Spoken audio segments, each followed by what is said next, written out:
Hey, we're live. It's been a while since I've put something on YouTube. Just wanted to hop in and first say hey to everybody. I'm still around, but let everybody know kind of what I've been up to, some of the projects I've been working on, show off some of the things, and we're live. Whoops, It's hang been on, a I gotta while mute since something. I've put something on YouTube. There we go. That's going to be much better. Sorry about that. But I wanted to show off a few of the projects I've been working on, namely talk about where I've been for the last few months. So I was on sabbatical from my office for 4 months studying digital fabrication and how to design for it. Really, to me, an interesting topic, something that really hits home. It is the purpose behind a lot of what I do here in the garage, experimentation, how do you do different techniques for construction, and it's why my videos have been so heavily focused on CNC, fusion, and that sort of creation. So want to welcome everybody here. I do have the chat live, so Jerry's out there, I see that, and Stan and Ryan, Stan and or Ryan at the Redneck Railroad. I know those guys. TJ is in the house.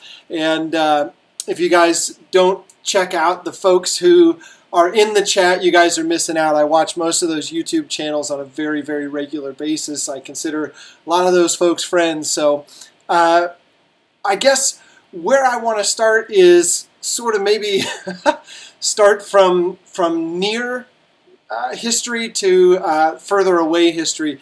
So right now, today, I was actually working on a fun little project that I'm doing for another YouTube creator. It is a play button. So you guys know if you hit 100,000 subscribers, they give you a silver play button plaque. If you hit 1 million subscribers, they give you a gold play button. And I'm actually making a replica of a gold play button for someone who has hit 1 million viewers. And I'm going to take, I've got another camera set up here, so I'm going to see if I can, this is going to be tricky here. Yeah, there we go. So right now, over on the CNC, sorry for the shaky cam, I hope everybody can see that. But that is the play button. It's a mold for the play button. So here in the next week, here we go. In the next week, I am going to be completing that project, hopefully, so I'll have a replica of a gold play button, and they're going to do something with it in a YouTube video. I'll leave that up to them, but it'll be made out of plaster, it'll look the same, and it should be kind of a fun video. It'll be a fun collaboration to see how they use it, but at the end of the day, my hope is that they will talk to people about the experience of CNC and milling and how useful some of that digital fabrication is to do anything you want, anything that's in your mind. So that's, no, sorry about the backlight, guys. I'll, how about this? Does that help? Hopefully that'll cure that. So anyway, I did want to show off some other projects. So one that I've been working on since maybe like November of last year. I think everybody knows that I'm into guitars, and part of what I'm doing on YouTube, I hate to think of myself as a salesman, but that's some of what I do. Some of the videos I do are to show off things that either are for sale or that I'm going to do for sale. But I have an entrepreneurial mind, and I want to show my subscribers and the people who watch my videos and, you know, the other videos that I watch how my mind works in terms of thinking of an idea, designing it, thinking it through, and then making it, and potentially how that can be used to sell to somebody else. And the sell to somebody else is the hardest part of it. I think if ideas earned us money, we'd all be millionaires. I mean, if you're a creative person, you can come up with idea after idea, but it's executing it, understanding the business model behind it, the finances behind it, and how to bring it to market. And that's where I'm at with a few things. So one of the projects I started working on, I want to say it was back in November, it might have been October, was this here. And we're finally done. It went through a few iterations of, like, what do we want to do with this? So this is a fret rocker for a guitar. You use it, I'm going to grab a guitar neck. I'll be right back. There we go. Hopefully you guys can see that. It's a fret rocker. So these frets have to be within a few thousandths of one another. And you put a fret rocker on here and you wiggle it back and forth. And if you hear a click, there's one right there, it means you have a high fret. So these have to be very, very precision. I would say they have to be made within 1/1000th of an inch over the length of any given side. And so working with Tom's tool room, we developed this, and this shape is pretty standard out there. A lot of these are made. But my thought was, if you're going to spend your money on the tool, it's 20, 25 bucks for these tools, let's do something else with it. And so you can see I've put a string height gauge along the bottom of the tool. And when I talk about innovation, or when I think about innovation, sometimes innovation is taking two ideas and combining them, two ideas that exist. And I would tell you, I have yet to see a fret rocker and string height gauge, so that is an innovation there. But then the combination of those two, I think that's where it sits. You know, you have to look at the ordinary tool, and then you have to think, how can I enhance it, or how can I make it a 2-for-1? And to me, that's what creates value on the user side, if I know I can buy one tool instead of two.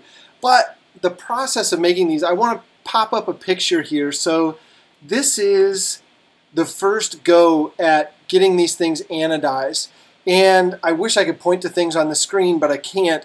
If you look at the string height gauge along the bottom, you can see how crappy the anodization is. And also where it says skyscraper in the middle, you can see the color is missing. And, pardon me, there we go, click the right thing, Greg. So we had to take a pile of these, strip off all the anodizing because it came back from the first guy and it sucked. It was bad. And it was very defeating for me. You know, you spend a bunch of time making something, put your heart and soul into it. Tom machined them, you know, and you get them back from the guy who's supposed to finish them out and make them look pretty, and they look like crap. Well, then we had to strip them, then I had to send them to Tom. He had to refinish them and do a bunch of work to them. And so from like January to last month, these things have been out there, and I've been hoping that we'd get a good result. We sent it to the second anodizer, and this guy did an amazing job. I can say nothing bad about the quality of the anodizing that's on there. So anyway, these are actually going to be for sale. And what I'm excited about is not to tell you guys they're for sale and go buy them, but if you have ideas in your head, you can bring them to market. It may take you a little bit longer than you think it should, but you can do it. And I'm going to be putting them on Amazon, and I'm also going to have them on my website, of course, too. But my thought with Amazon is I didn't want to put them up there until I had a handful of products, because I think when people visit Amazon, they're looking for some semblance of validation. Like, hey, is this guy just making one thing? Is this a Chinese thing? Is it a piece of junk? And so I've actually got a handful of things that are all going to go up at the same time. One of the other things, and I've got a handful of these come in a set, are some radius gauges. And these measure the radius of a guitar neck. And the ones with notches measure it with the strings on. And then I have ones without notches that measure it with the strings off. And again, most of these are made out of sheet metal that you'll see. I wanted to do them out of acrylic so that you could actually see through and see if you were making contact. So just like little tweaks on designs that I've seen before, but I think it makes a difference in how the tools are being used. So those are some of the projects I've been working on. Also, we have, oh yeah, check these out. These are kind of cool. So this is another style of radius gauge. And you can see there the 20 means it's a 20-inch radius. These will actually go from like 7 1/4 all the way up to 20, and they just step in what I would call typical radius, guitar string radiuses and fretboard radiuses. So you can measure to see if your strings are in line. You know, if you're adjusting string height, you want to make sure that that radius is perfect. And by the way, I just saw somebody did a super chat. That was Tom from Green Shorts DIY. Thank you, Tom. Thanks for tuning in, and thanks for being a great friend. Tom's actually working on a rocket stove that's going to be for sale, and I have a mastermind group. I don't want to get too far off of topic, but I have a mastermind group with a few friends of mine, and we're all of an entrepreneurial spirit, and Tom very much is that way as well. But check out his channel, the Green Shorts DIY. He has some fantastic stuff. He just built a house really into green technology as an architect. That stuff is very, very near and dear to my heart. So it's really cool to see him doing well. So fast forwarding on to some other projects. One of the other pieces that I've seen for guitar makers, and this isn't finished yet, this is very close, but it's not the final product, are sanding beams. So again, back to the precision that you have to make a guitar neck. So when you get done with a guitar neck and it's fretted, all of these have to be perfectly level to one another within, I'm going to say, about 0.5 thousandths of one another, because if they aren't, you'll get string buzz, you'll get weird interference, it won't play right, it won't feel right. And so these sanding beams, you can use them. This is a 6-inch version. You can use them to get these things level. Again, these are very precision. I've got them all the way up to, this is a 16-inch. I'm going to have to back way up, maybe. Whoop, there we go. That's a 16-inch. It almost covers the entire fretboard in one swoop. So it's just a slight back and forth like that. Most of the sanding beams that I've seen out there are square-edged. You can see this is a radius edge aluminum. It's more expensive than a square edge by a long shot.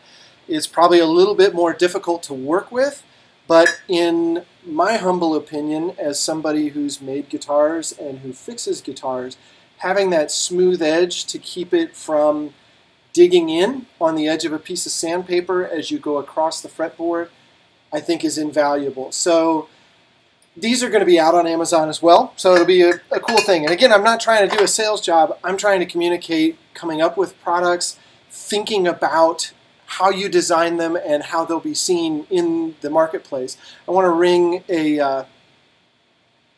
yeah, there we go. TJ said he hit the bell. Yeah, you have to hit the... I don't know what that bell is called, but it reminds you that videos are coming up. Really cool. Thanks for doing that, and I would remind anybody who hasn't hit the magic bell to hit the magic bell. But anyway, so these are products. I'm going to put some logos on there before they get up for sale.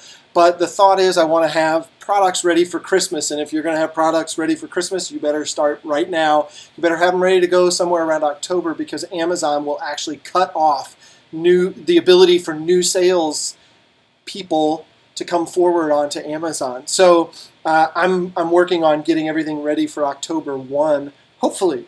But a couple other things I wanted to show, and this is not my project, this is Tom's tool room. If you guys know Tom or watch Tom, he's made a set of squares, and the glare is going to be awful here. I apologize. But Tom and I have a venture together called Guru Machine Works, and is trying to come up with really cool machined objects. And we work on the designs together. We flip things back and forth and that sort of thing. But these were Tom's idea. I helped him minorly with the styling of them. I just think they're cool as hell. But they're precision squares, and that's something that I know when you get into the world of woodworking, there's some error in there. When you get into more and more precision stuff, especially with a CNC, when you're working with metals, precision becomes an issue. You really have to have tools that are very square and very precise. So when you get a cast aluminum speed square, the edges of them are kind of wobbly. They're sort of square. When you hold them up against the edge of a piece of wood to mark with a marking knife, you don't always get the straightest of lines. So these are to kind of fill in that gap. So hopefully these are going to be for sale. These are Mike 6, which is a really, really nice aluminum. It's a cast aluminum that you can machine. It doesn't take anodize well at all. It looks real freckly. So we're going to make another series of these out of 6061. And here's the big one. So there's like Mama Bear, Papa Bear, and Baby Bear, if you will. But these are super nice for guitar making because it's about the size of a fretboard. So just kind of cool stuff there. Let me see what else I have on this. Oh yeah, so backing back out. Back to the sabbatical and what I was doing there. So I've been making a bench for kind of my final project for sabbatical, and it's to show the different techniques and the different things you can do with digital fabrication. So the last pieces I made were these guys, and this is, I'm just going to try and show these off. This is ribbon mahogany, ribbon sapele, however you want to say it. Just absolutely gorgeous wood. and I got it in an 8/4 thickness to make a bunch of pieces and parts. And sorry, I'm looking at my camera kind of backwards, so it's hard to do this, but this is one of a ton of pieces, so I'm going to have to switch cameras again as well. There's the remote cam. There we go. This one's on a deal. So you can see all the pieces that I made. So these were fabricated just using a profile on the CNC. So basically, it's a very two-dimensional part. It just has thickness. And some of my other pieces are over this way in my crate. So I have a bunch of steel pieces, and you can see them down here. So I have a bunch of legs, and these were all cut on a water jet. I have some brackets over here. Oh boy, we're knocking stuff over. I have brackets over here that are going to hold the table up off of the bench. And then I have big legs for the bench. I have to move my computer there. Big legs for the bench. So it's going to be called the Collaboration Station, and you can see that we did some artwork and then had that cut out on the water jet in Boston at the Build Space. So I am going back to the main camera there. There we go. So the Build Space was really a phenomenal experience for me. I was there on and off for 5 weeks, basically 2 weeks apart in terms of my trips, but over the course of about 4 months. And was able to use a big water jet, and I'm talking it's like 10 feet wide, maybe 15, 18 feet long. So a 4x8 sheet fits on there with plenty of room on all 4 sides. And we cut some 1/4-inch steel on it. And one of the other, I'm just looking at these off camera. One of the other things I made were big squares. Again, back to precision. These are incredibly precise, cut on the water jet. But this is a 12-inch leg on the square. So I can use them for squaring up big things. I used it tonight to square up my miter gauge on my table saw to make sure that it was dead on the money, because if you use the typical carpenter square that you get at Home Depot, they're just stamped out of sheet metal. They're pretty close, but they're not precision by any stretch. So again, I'm going to read some comments here. Got to show the Twisted Sharpie. Yeah, of course. I always have one of these. I almost had one of these taken at the airport. Let's see. This is, believe it or not, this is the one that I made with Jimmy DiResta. The number 1. This is Sharpie number 1. And then this is number 76, I believe, right there. So I always have a couple of them, but I had number 76 with me. I don't carry the Jimmy DiResta one. It's too cool. But I had this in my bag at the airport, and long story short, when I used to do rock and roll, I used to travel one way all the time, and when you travel one way, it's a flag, and they generally search you. So last year, I had my first airplane trip where I did not get fully searched, and I thought that whole thing was over. And I was just traveling a few weeks ago out to Utah and back, and I had that pen in my bag, and I got yanked, and it was a full-on search because I had a heavy object that could be used as a weapon in my bag, and they were going to take it away and throw it away, and I told them I would hop back out of security, drive to the post office, and put it in an envelope and come back if they needed to take it away from me. So I really, really don't like losing the Twisted Sharpies. So yeah, that's the quick Twisted Sharpie story. Sorry, I got off base there. But other projects, there's just a ton of stuff. I was reading comments, and American Legend said, the shop looks much better since I was there. I have done quite a bit in terms of organization. You can see the bins back over there, and then the CNC's kind of back in the corner, and then if I can twist without unplugging a bunch of wires, maybe. Back over here, bunch of storage and workbench, which that's still a work in progress over there. Getting kind of the background done for my guitar channel. I'm going to have a nice workbench over there that's just for guitars. But yes, the shop works 1,000 times better now that it's a little bit more organized. One of the other projects I'm working on, and I received this guy, October of last year maybe. This is from Crimson Guitars. So Ben Crow of Crimson Guitars had a Kickstarter campaign. And if you guys don't know Ben, he started making guitars in just his shed in the backyard, and he calls it a garden shed. It's not even as big as his garage. And I started following him back then. He comes from historically making viola da gambos, I think that's how you say it, but violins and things like that, and started making electric guitars. Now he has a huge company. He's got like 15, 20 people working for him. They put out guitars like you wouldn't believe. But his Kickstarter, they put out some kit guitars, and I ordered one of them. And this is the neck from one of them. Just an absolutely beautiful neck. So this is a Paul Reed Smith style guitar. So you can see the headstock looks like a Paul Reed Smith.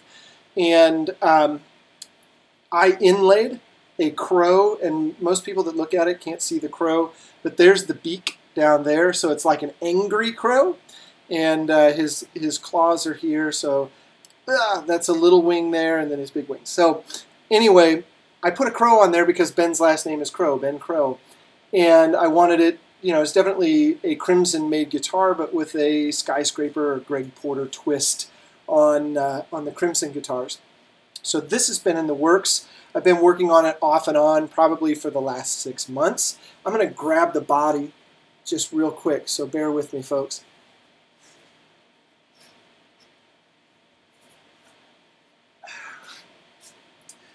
The body came to me flat, and I've put a carve in it.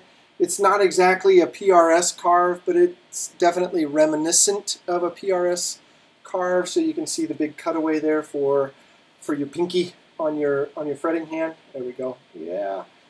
And I made some custom pickup surrounds. I don't know if you can see those, but there's a Skyscraper logo in there, and these are bloodwood. So when I get around to putting clear on them, they'll be a bright red is what I would call it. And then this is going to get a little bit of a tint, a little bit of a burst on it. But since it was flat, they didn't have the output jack hole in the right place. And as I carved it, I just let it go and wound up having to put like a little wood bushing in there. I thought that was kind of a cool way to dress that up. It may still look like a little bit of a mistake, but I won't care. It is going to be my guitar. I'm not going to sell this one. So, yeah, that's everything that's been on my bench. I think I'm looking over. I'm selling a ton of my Floyd Rose blocks, which is awesome. It was, again, back to the innovation. The technique was something that I saw a long time ago, and I ought to just grab one so I can show you.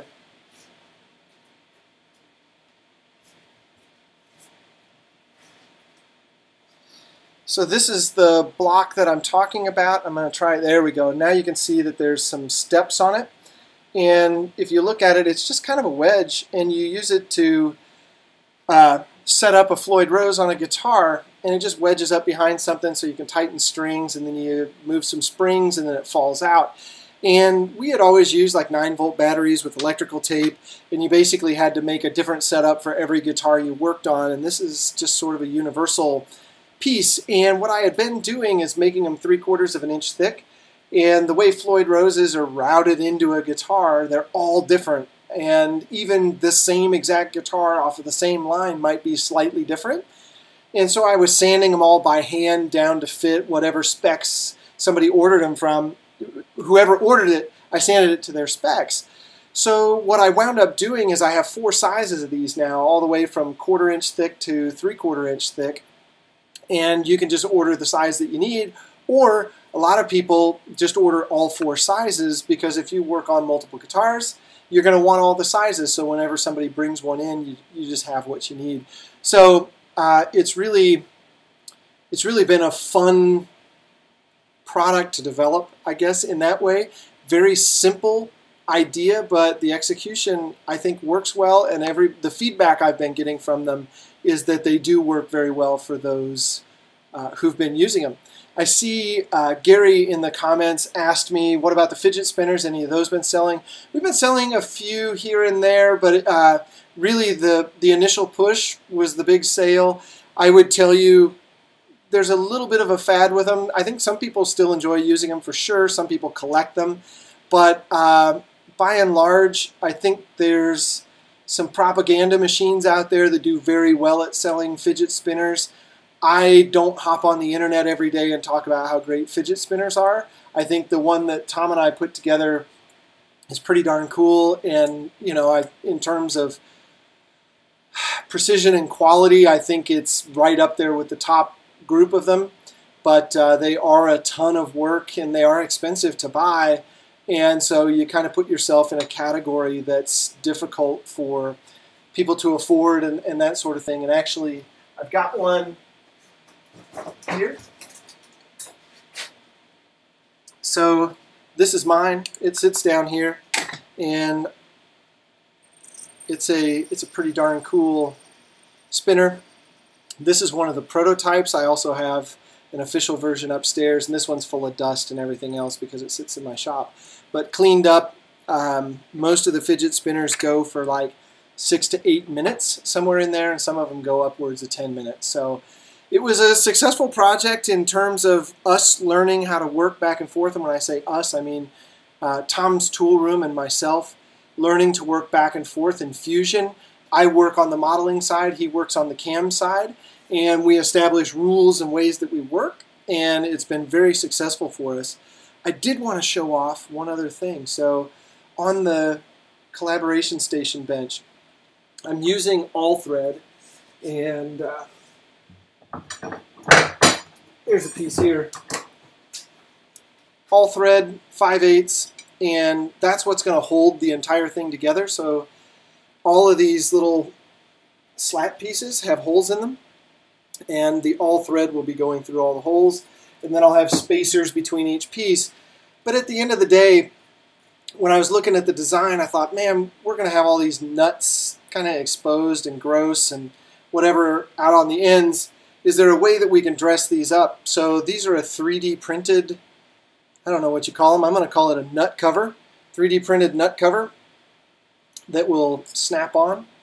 And these were meant to be made out of aluminum. And I was going to machine them on the Tormach that they had at the build space.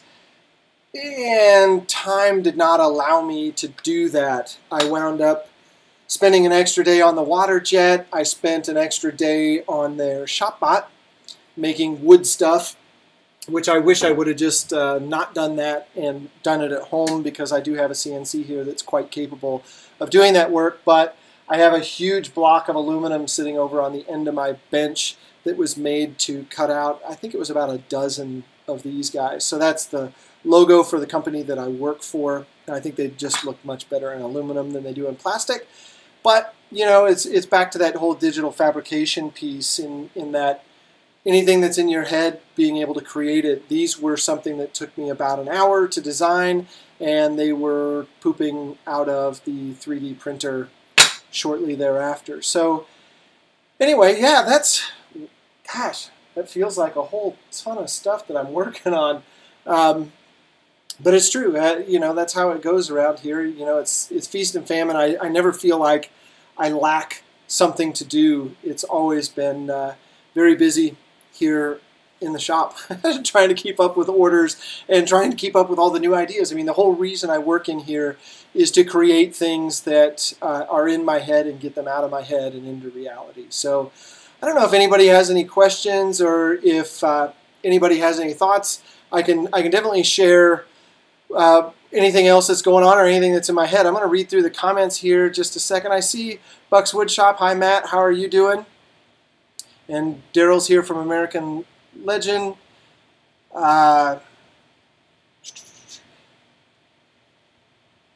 Will the guitar stuff be for sale by Christmas? I have someone in mind. Absolutely. So I hope to get this guitar stuff, all of my guitar tools, I hope to get those October 1 onto both my website and to Amazon.com. Selling them on my website gets me more money for sure, because I don't have to pay all the Amazon fees, but the exposure that you get on Amazon is incredible.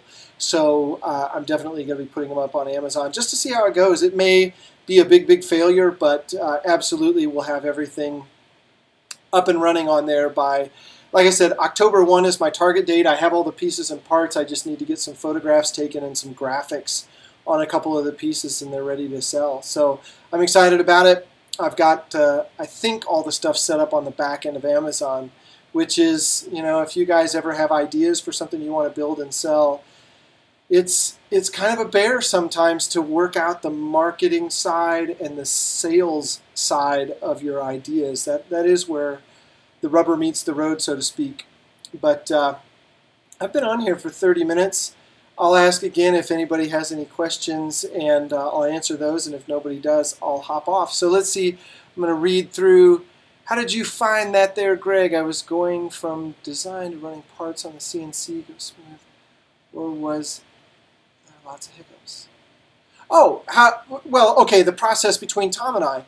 So there's definitely, I think that's what you're getting at, Jerry, and if it's not, just holler in the comments there. But that workflow, any workflow, and I will say just working alone, figuring out how to use my CNC that's in the corner, understanding the modeling, the cam, the tools that you have, and how to spit out parts that are worth something, it takes a while. And you've got to learn that your tools all have tolerances and they have things they can and can't do.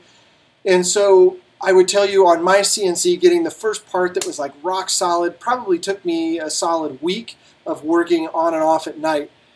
When you factor in that you're working with another person who's remote on a different machine with a different set of tools that you don't have right at your hands, it took a while. I would tell you it took Tom and I a couple projects to get to where I'm comfortable telling Tom or sharing with Tom what I'm looking for. The surface finish, the depth of cut on text, the style of things, and then understanding the time that it takes to do those back. So the more complicated you get with the piece, the more time it takes, the more expensive it is. And so kind of figuring out where those boundaries are, what's going to make a tool chatter is very different in wood than it is in aluminum.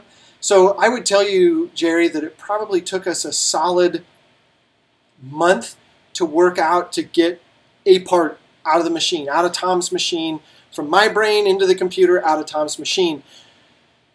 Now we're down to, I just made a part and I forgot to grab it when I came down here, but I made a model railroad engine frame.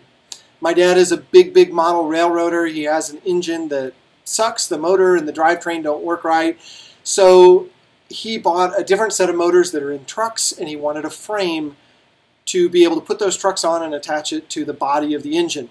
A lot of work for a toy train, but it's important to him, so we did it. I was able to draw it in probably under an hour.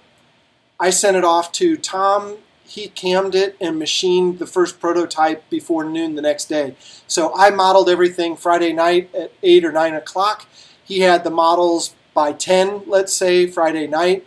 He had a prototype put together by noon the next day. And Tom, if that's not correct, correct me, but I'm pretty sure that's where we're at. So we're in the half day, 1 day to half a day now from me getting an idea, being able to model it, and him being able to spit out parts on the other end. Assuming, of course, he has the material and all those kinds of things. There's lots of factors there, but it's definitely, we've got the workflow figured out. Now, the next piece will be adding complexity to that. So whether that's multiple parts in the same design or whether that's truly three-dimensional parts, most of the stuff that we've been doing so far has been what I call 2.5D. So square cuts down, nothing really curved in 3 dimensions, but that's all coming. That's where this piece came in. This was for me to try and figure out how to do some of those very 3-dimensional things on a machine. Cam strategies and all those other kind of fun things. So Tom agrees, and Tom says we can even go faster if needed. That's what I love to hear.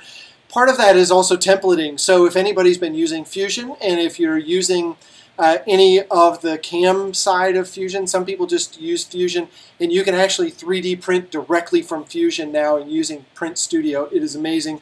The folks out at Autodesk showed me how to do all of that stuff. There's also some other tricks that you can do inside of Fusion that are just mind-blowingly amazing compared to where we were a year ago. But what was I going to say? Shoot. Oh, templating. So in Fusion, on the cam side of Fusion, if you come up with a good recipe for your tool, say a 1/4" end mill that is a profile that you do in aluminum, you can actually save that piece out as a template. So anytime you have to do an edge profile in aluminum with a 1/4" tool, you can just grab that template, put it in there. All of your feeds and speeds and depths and everything are right. All you have to do is choose your geometry. So you can start, once you get all those templates set up, you can start doing your cam in nothing flat. You still have to be careful. It's still a big machine. It still can crash and break tools. So you still have to watch your tool paths and all that stuff, but the setup of it is nowhere near as monotonous as it used to be. So are you still looking for a truck to rehab? Oh, another one got away. I found one in Canada last week and was ready to pull the trigger on it. It was not titled, and I couldn't figure out if I could get it across the border. Literally, the guy had a deadline of, I think, Monday the 6th. He wanted it gone. Monday the 6th? No, Tuesday or Wednesday the 6th. He wanted it gone, and I said, I'll get you an answer by then. And I had figured out the paperwork and gone back and forth with some Canadian folks that I know that import and export cars. And we had a strategy to make it all work. And I emailed the guy, and he had just taken a down payment on it. So the truck that got away, two got away in the last 3 weeks probably, that were right in my wheelhouse, affordable, and absolute basket case projects that I want. So I'm a little bit disappointed on that, but you know what? They'll come back around. And in fact, my real truck, my daily driver truck, we almost traded it off yesterday for another truck, but then had a bad feeling about it. You know, we're looking at a truck, kind of walked on it, and we were getting close to the right price, but just didn't have a really great feeling. Got home, looked it up, and it was involved in a theft and a couple accidents. So glad that didn't go through. So still in the market for a newer truck. So let's see, my eyes are deceiving me, or is the Ghia covered in dust? No, your eyes are not deceiving you. Let me get out of the way. It's absolutely covered in dust. The Ghia is a driver. I treat it well. I wash it. I do nice things for it, but it is not a trailer queen. It does get dust on it, and I don't worry about it. I don't worry about it when it gets door dinged. I just drive it and have an absolute blast with it. I absolutely don't do anything to it on purpose to harm it. But yeah, it sits in here. It's in my garage. It gets dust on it and everything else, but it still cleans up beautifully. Let's see. Sam Swilling in his YouTube had no issues, just a bill of sale to haul a charger from just south of my place to his place in Cali. Okay, gosh, I wish I would have known that, Jerry. Here last week, I definitely would have bought that truck. I would have been heading up to, I think it was in BC, so Vancouver, BC, on the west coast there. It was literally like 30 minutes from the border. And I just got a little sketched out. The last thing I want to do is sink a few $1,000 into a car that I can't get back into the States. I know once it's here, I can get it titled. I know how to do that. It's a piece of cake. But when they're in another country, it presents a whole different list of problems. I know when they're over 25 years old, it's a lot easier to deal with them. I just didn't want to take a chance. It would have cost me, you know, the cost of the truck and then a flight up there and a flight back and all those kind of fun things. So, what else? Yeah, Jerry, I would have gone right by you, buddy. But, you know, it is what it is. I'm looking at the time. It's been 40 minutes, and it doesn't look like there's a bunch of questions, but if there are, I'll give it just a few more seconds here if you want to post any questions. If not, I'm going to sign off, and I hope everybody has a fantastic week coming up. It's Sunday night. I know I've got to go back to work tomorrow, but I hope everybody has a fantastic week this week. All right. I will see everybody later. Take care, guys.